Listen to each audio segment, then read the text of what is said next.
Nós cumprimentamos os irmãos nas igrejas que estão recebendo esta transmissão com a paz do Senhor Jesus. Irmãos, nós estamos aqui para transmitir a escola bíblica da Igreja Cristã Maranata, aquilo que fazemos aos domingos pela manhã, neste horário. E nós queremos compartilhar com os irmãos da alegria de estarmos hoje com os nossos irmãos lá da cidade de Portimão, no sul de Portugal, recebendo pela primeira vez a nossa escola bíblica. E os irmãos estão com muita alegria ali, nesta transmissão para aquela cidade no sul de Portugal. Também compartilhamos com as igrejas a alegria de um encontro do seminário de pastores que ocorreu ontem. E esse seminário, nós tivemos a alegria de ter a participação dos nossos pastores e diáconos de todo o Brasil e alguns lugares do exterior, perfazendo um número que nos deixou maravilhados da participação dos nossos irmãos pastores, por quem as igrejas estão orando ao longo deste mês de maio. Por isso, então, nós iremos agora dar início ao assunto da nossa Escola Bíblica Dominical. E antes de passarmos para os irmãos a pergunta do dia, nós iremos então ter uma palavra introdutória a respeito do assunto. O pastor Gedeuti está com a palavra. Bem, irmãos, a paz do Senhor. Nós conhecemos bem a história da igreja. E nós sabemos que essa história tem aspectos fundamentais que são os proféticos. É muito comum se ouvir comentários a respeito das 7 cartas sob aspecto histórico. E alguns acham e entendem, pela letra, sem revelação, de que essa história já ocorreu no primeiro período da igreja. É bom lembrar que essa história, de fato, foi dirigida a um grupo de igrejas que existiam naquela época, das quais João havia sido pastor e era conhecedor profundo da região geográfica onde estavam situadas essas 7 igrejas. Conforme os irmãos já sabem, outras igrejas existiram nessa mesma época, aliás, até anteriores a essas igrejas, como foi de Jerusalém, Antioquia, onde os crentes, pela primeira vez, foram chamados de cristãos.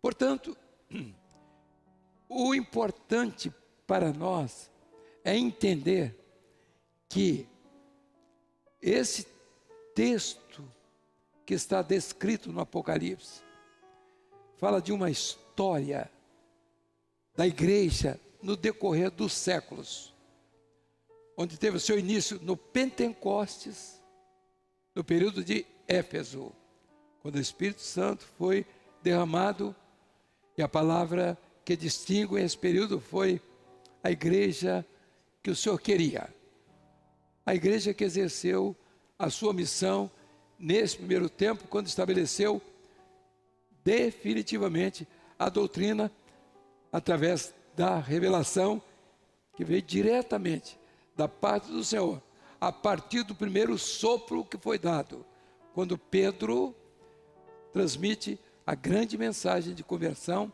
onde 3.000 e 5.000 pessoas se converteram.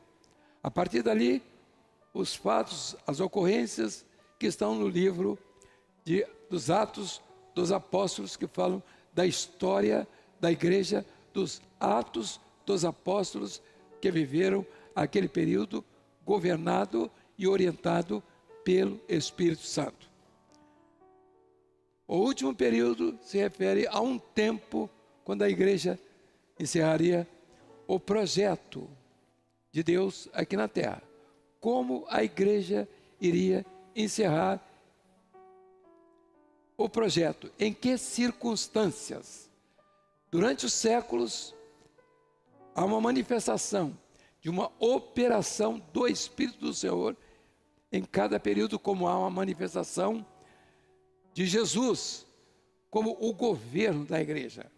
A igreja que cresce, a igreja que sofre, a igreja que parece que vai se acabar, mas a igreja, que as portas do inferno não iriam prevalecer sobre ela.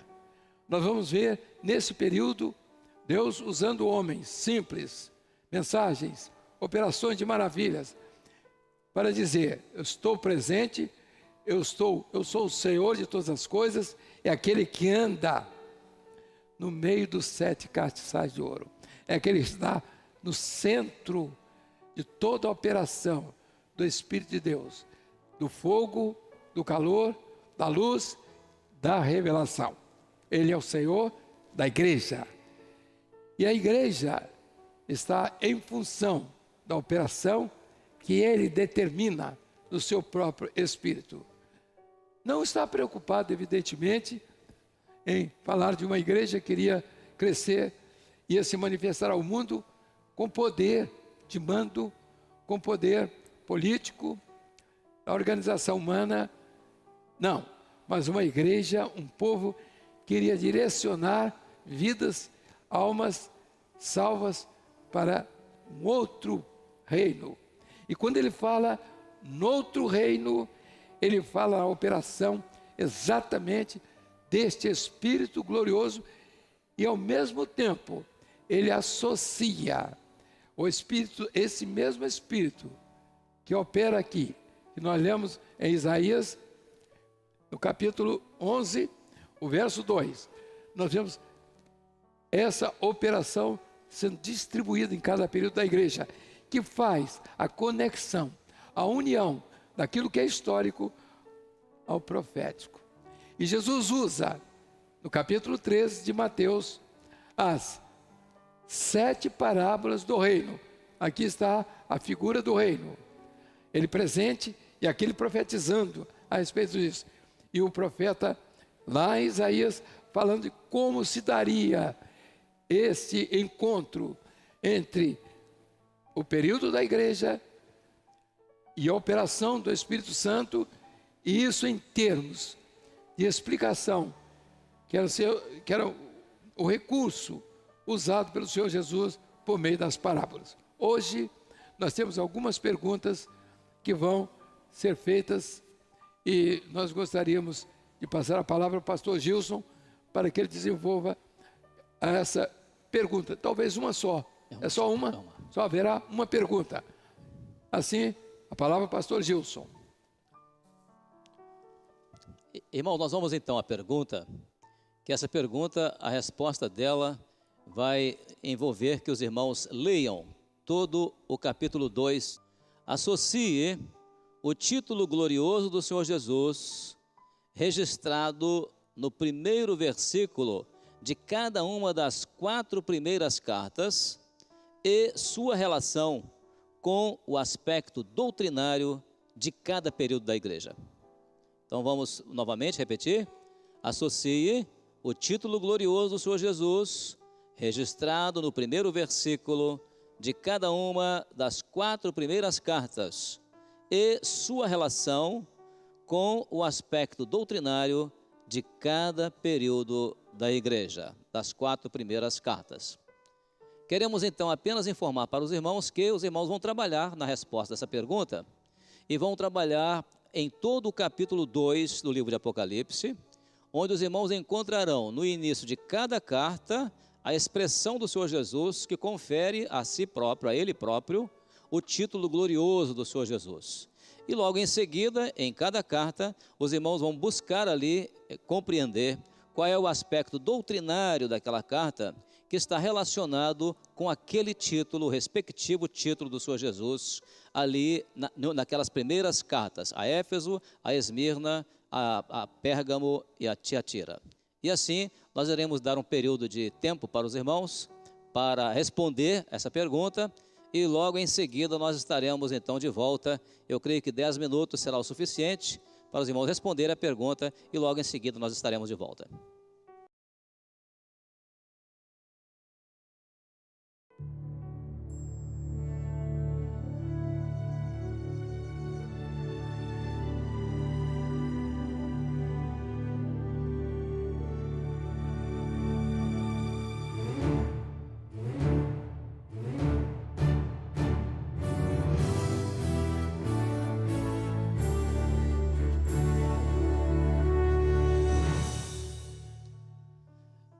Muito bem, irmãos, nós estamos aqui para contribuir com os irmãos com relação à resposta à pergunta que foi feita. Uma resposta, naturalmente, que requer 4 exames na palavra do Senhor, do capítulo 2 do livro de Apocalipse. Vamos então à primeira resposta. No caso da igreja de Éfeso, a carta a Éfeso, o título glorioso do Senhor Jesus, nós encontramos no capítulo 2, versículo 1. O título diz: Isto diz aquele que tem na sua destra as 7 estrelas e que anda no meio dos 7 castiçais de ouro.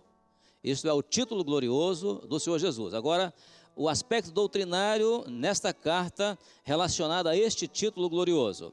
Esse aspecto doutrinário está aqui na resposta no versículo 2, que diz assim: E que não podes sofrer os maus, e puseste à prova os que dizem ser apóstolos e o não são, e tu os achaste mentirosos. E tu os achaste mentirosos. Então aqui está o aspecto doutrinário da carta a Éfeso relacionado ao título glorioso do Senhor Jesus nessa carta a Éfeso. Vamos então passar para as respostas seguintes. Ou vamos ter um comentário primeiro, né? Um pequeno comentário sobre essa resposta. Bem, irmãos, o primeiro título glorioso do Senhor Jesus é aquele que tem na sua destra as 7 estrelas, 7 espíritos dele. É uma operação para iniciar toda a obra que será realizada no decorrer da história na vida da igreja. Então, aqui o Espírito Santo agiria de acordo com aquilo que está no profeta Isaías, o Espírito do Senhor. Então está aqui. E os 7 castiçais de ouro, as igrejas. A partir daí, nós vamos encontrar doutrinariamente o que é que o Senhor Jesus queria para esse período, para que a igreja, pela doutrina que ele estava trazendo aqui a essas igrejas, movidas aqui pelo Espírito Santo, ela detectasse, retirasse do meio dela os maus. A doutrina foi para cima dos maus. Aqueles que, as provas que vieram para aquele período, provar que aqueles que se diziam apóstolos não eram apóstolos.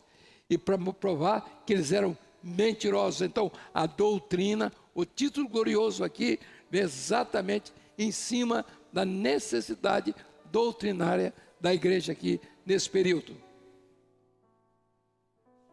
Muito bem, irmãos, nós vamos então agora passar para a segunda parte da resposta da nossa pergunta. Então está aqui na carta a Esmirna, o título glorioso do Senhor Jesus, quando ele diz no capítulo 2, versículo 8, o texto diz assim: Isto diz o primeiro e o último, o que foi morto e reviveu. Então este é o título glorioso do Senhor Jesus na carta a Esmirna. Agora, o aspecto doutrinário nesta carta relacionado a este título glorioso, nós encontramos no capítulo 2, versículo 10, que diz: Sê fiel até a morte e dar-te-ei a coroa da vida. Muito bem, creio que um outro comentário será muito bom para esclarecer melhor para os irmãos. Irmãos, o título aqui do Senhor Jesus é um conjunto de operações que falam do seu grande poder, que era da ressurreição. É a passagem dele de homem que ficou lá no Calvário e agora ele ressuscita para trazer para a igreja a mesma doutrina de que a igreja iria morrer, mas ela ia ressuscitar. A grande doutrina da igreja é de que, isso é a doutrina básica do cristianismo, de que a igreja não vai ficar no sepulcro, na sepultura, mas ela vai ressuscitar. E a promessa para a igreja nesse tempo aqui é a coroa de uma vida. A coroa da vida está se referindo a uma vida coroada. A coroa está relacionada com o tempo de existência da igreja a partir daqui na vida eterna. Ela será coroada com a eternidade. Aqui está a doutrina e a forma que essa doutrina vai para dentro da igreja. Ela vai viver isso aqui. Ela morre entendendo que ela iria ressuscitar. Porque era a doutrina da morte e ressurreição de Jesus. Na primeira mensagem, podia-se até falar na morte, mas nessa segunda não. Era viver a doutrina.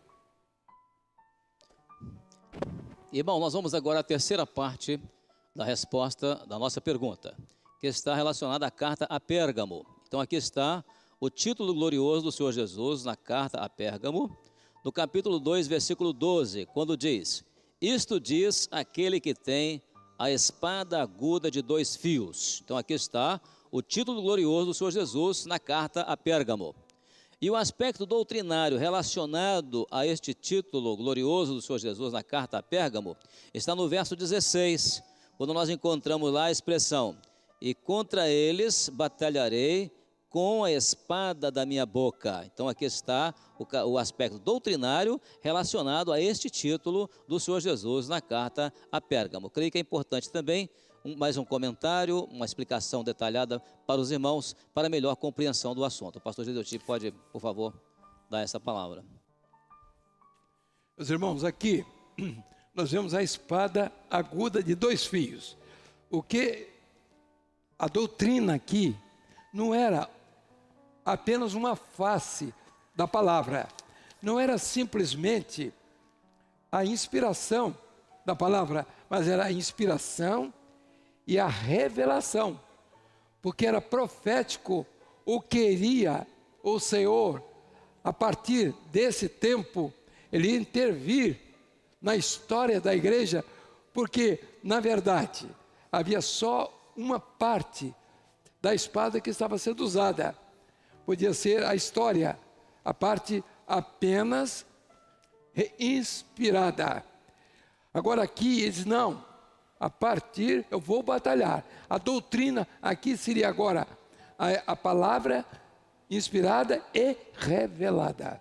Então, havia uma nova oportunidade, uma nova expectativa de demonstrar, afirmar e trazer a doutrina de volta, que era aquilo que estava desde o início sendo deturpado. Agora não. Aqui não, essa aqui ninguém vai deturpar. Observem bem, a palavra inspirada, ela pode ser deturpada. Por quê? Porque você pode interpretar, mas aí deturpa. Mas a palavra inspirada e revelada, ninguém deturpa. Está entendido? Revelação, não tem 2 revelações, só existe uma revelação. Pronto, pastor Gilson. A última, não é? Muito bem, irmãos, nós vamos agora à quarta e última parte da nossa resposta à pergunta de hoje. E essa parte está relacionada à carta a Tiatira. Então, no capítulo 2, versículo 18, nós vamos encontrar o título glorioso do Senhor Jesus na carta a Tiatira. E este título diz assim: isto diz, primeiro, o Filho de Deus, que tem seus olhos como chama de fogo e os pés semelhantes ao latão reluzente. Então este é o título glorioso do Senhor Jesus na carta a Tiatira.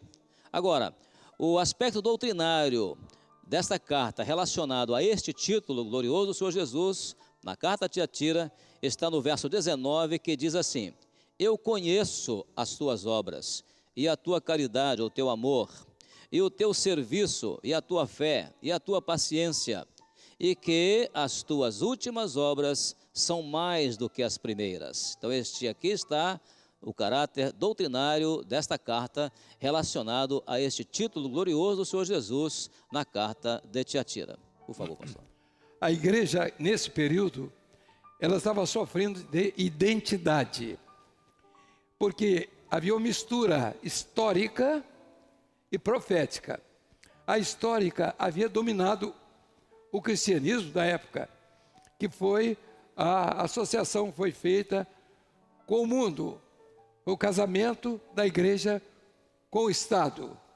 A igreja admite que não era mais a direção do Espírito Santo, mas era a direção daquele que estava sentado sobre o trono e que tinha uma designação profética a respeito dele, que não era a do Cordeiro. Portanto, assim, isso diz o Filho de Deus. Agora é a entrada direta agora do Senhor Jesus. Nas primeiras cartas, ao anjo da igreja, aqui não. Aqui é Jesus mesmo entrando para dizer aqui o que é dele e o que não é dele.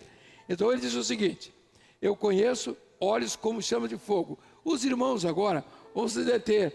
Olhos como chama de fogo, para conhecer as obras, para conhecer o amor, o serviço, a fé, a paciência. Era para isso?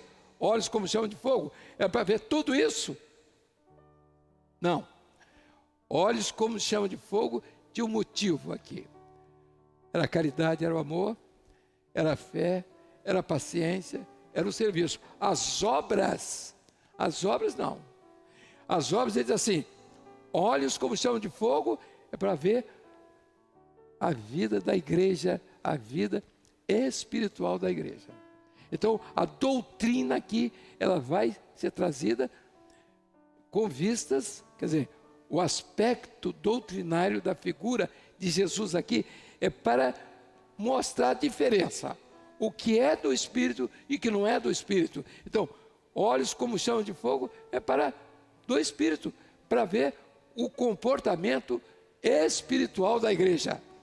E latão, pés como latão reluzente é juízo, para mostrar que ele estava caminhando e ele estava vendo, e a igreja ia ser levada a um juízo, não os servos, não os fiéis, porque os fiéis, ele conhecia, ele dizia, eu conheço as tuas obras. Ele está se referindo, evidentemente, desculpe, ele está se referindo a dois tipos de posição que existia: aquilo que era do homem e aquilo que era do Espírito Santo, aquilo que era do mundo, aquilo que era da carne e aquilo que era do Espírito.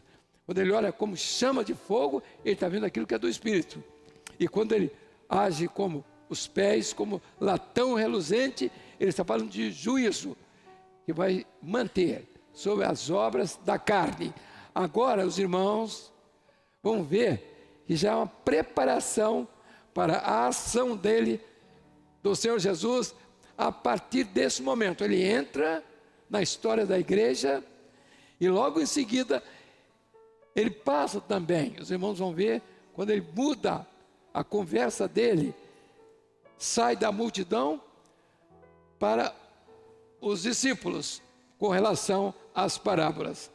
Então ele sai de um tipo de operação do Espírito Santo para um tempo e ele já entra com outro tipo de operação, quer dizer, uma diversificação outra para esse período final da igreja. Assim, meus irmãos, palavra do pastor Gilson, se ele quiser encerrar, eu gostaria de fazer uma comunicação final. Apenas lembrando as nossas irmãs da igreja, que elas terão, portanto, um farto e vasto material para trabalharem no culto das senhoras na próxima quarta-feira, que podem utilizar todo o conteúdo ou parte desse conteúdo para o trabalho, o culto das senhoras na próxima quarta-feira. Eu vou retornar a palavra ao pastor Gedeutinho. Bem, irmãos, uma notícia um pouco atrasada, mas que não podia deixar de ser trazida, que não é uma notícia, naturalmente, que nos alegra, mas é a forma que temos de tratar dos assuntos relativos à obra e aqueles nossos irmãos queridos, e alguns que estão enfermos, outros que se recuperam na sua saúde, e outros também que partem e deixam saudades.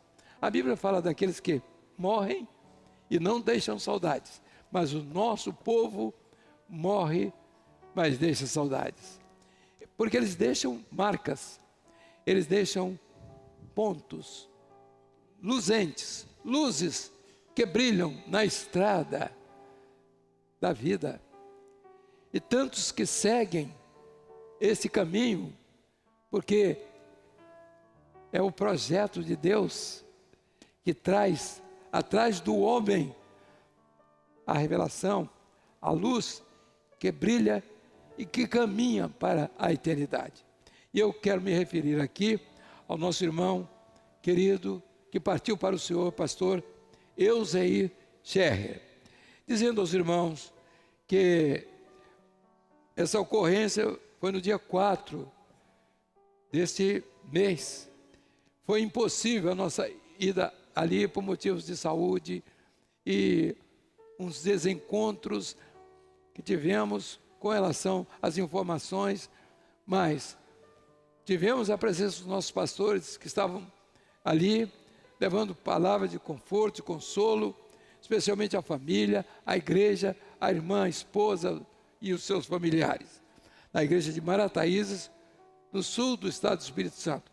Fica, portanto, o registro de saudades, de amor, de tudo aquilo que ele deixou, que ele plantou e que nós continuamos colhendo, e às vezes com lágrimas, mas sabendo que ele seguiu o rumo daqueles que caminham nesta vida com o olhar voltado para o seu mestre, para aquele a quem ele serviu, para o autor e consumador da fé, aquele que nos espera, aquele que vive e reina para todo sempre. Que Deus abençoe a família, a igreja, os nossos irmãos, que o consolo que já foi dado da sua parte possa atingir todos aqueles que amavam e que amam o Senhor Jesus, a sua igreja, aos seus servos e aquele amado irmão em Cristo. Deus assim abençoe a todos, desejando a paz do Senhor, lembrando que na quarta-feira estaremos recebendo uma comenda, o presbitério, a Igreja Cristã Maranata. Ela não está recebendo um título de político, nem um título de eleitor, porque isso é a obrigação de todo mundo. Estamos recebendo uma comenda de uma instituição, não é de alguém. E se alguém tem feito isso, nós agradecemos e vamos acatar. Não temos nenhuma restrição a políticos nem a política. Não somos nós juízes nem repartidores. Nós respeitamos as instituições e o respeito delas por nós, nós estamos recebendo e vamos continuar acatando, não somente a eles, mas todas as instituições do país, ainda que alguns entendam que nem todas as instituições agem corretamente, porque em todas elas existem pessoas que têm dificuldades, que têm defeitos, mas que não representam a instituição. A Igreja Cristã Maranata é uma instituição e ela se representa por si própria. O governo do Estado, do país, é outra instituição com seus diversos ministérios, Ministério da Justiça, Ministério da Fazenda, seja o que for. E eu quero dizer mais uma coisa: aqueles que falam mal do governo, paguem seus impostos, faça isso. A primeira coisa, não gosta disso, não gosta daquilo, faça a primeira coisa, seja honesto. Pague seus impostos corretamente, dê valor aos que nos presidem, isso é bíblico. Nós temos a história bíblica e de servos de Deus. Na casa de Nero haviam santos, era o Império Romano. Nero foi o maior número de crentes matou. Você está com medo? Nós não estamos com medo, não. A Igreja Cristã Maranata tem o seu lugar, sua posição. Quem quiser usar os benefícios, sejam políticos, sejam espirituais, nós estamos aqui para dar a nossa contribuição espiritual e agradecer aqueles, governo, instituições que trazem para nós todas as comendas que for possível. Temos recebido, não temos nenhum compromisso político, não somos donos de partido, não aceitamos que o pastor nosso seja candidato, nós estamos, portanto, embora que qualquer cidadão tenha o seu direito de ser candidato, no entanto, ele será afastado do ministério, não porque ele é político, é porque ele não vai trazer, para ele não trazer problemas e divisões sensuais dentro do rebanho. Portanto, a nossa palavra é essa. Os irmãos, orem, aqueles que têm suas dificuldades, vão aos pés do Senhor, porque o que estamos fazendo é orientado pelo Senhor. Que Deus abençoe a todos, a paz do Senhor.